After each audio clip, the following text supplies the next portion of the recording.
আবু হুরায়রা রাদিয়াল্লাহু তাআলা আনহু তিনি ইসলাম গ্রহণ করেছেন খায়বরের সময়, এটা 7ম হিজরির সময় কথা বলছি।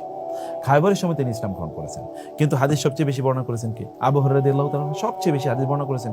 তাইলে মাত্র 3 বছর রাসূলের সাথে ছিল, এত হাদিস কিভাবে বর্ণনা করেন? যুদ্ধ বিগ্রহ সম্পর্কে তার হাদিস, ইবাদতের ব্যাপারে কি তার হাদিস, সকল ক্ষেত্রে। কারণ হচ্ছে একটা অসাধারণ একটা ঘটনা আছে। ঘটনাটা হলো যে তিনি একবার রাসূলের কাছে, তিনি নিজেই বলছেন, আমি একবার রাসূলের কাছে গেলাম এবং বললাম, ইয়া রাসূলুল্লাহ, আমি তো প্রায়ই অনেক কিছু ভুলে যাই, এই যে আপনার কাছে শুনি এগুলো ভুলে যাই, কারণ আপনি একটু আমার জন্য কি করেন, এটা দোয়া করে দেন।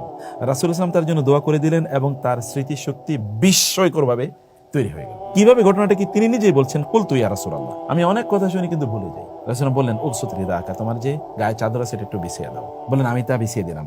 ফাগারাফা বিয়াদাইহি, তারপর তিনি কি করলেন, রাসূল এরকম কোষ করে কিছু বাতাসের মতো নিলেন, নিয়ে এরপর এর মধ্যে কি তিনি দিয়ে দিলেন, মনে হচ্ছে কিছু একটা তিনি দিয়েছেন। দেওয়ার পরে তিনি বলেন, যাও এটা গুটিয়ে নাও। এরপরে তিনি বলেন, আমি এটা গুটিয়ে নিলাম, চাদর গুটিয়ে নিলাম। এরপর থেকে রাসূলের কাছ থেকে শুনেছি, বলেছি, এমন কোনো ঘটনা ঘটে নাই।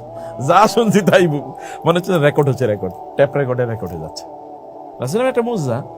আর এই যে তিনি আল্লাহর রাসূলের কাছে গিয়ে বললেন, এখন আমাদের অবস্থা তো এরকম হওয়া দরকার। আমরা কি আল্লাহকে বলতে পারি না, আল্লাহ তোমার রাসূল সম্পর্কে এত কথা শুনি, সব যেন মুখস্থ থাকে? আমাদের এক বোন বলছিলেন যে এত শুনতেছি, সব কি মনে থাকবে কিনা?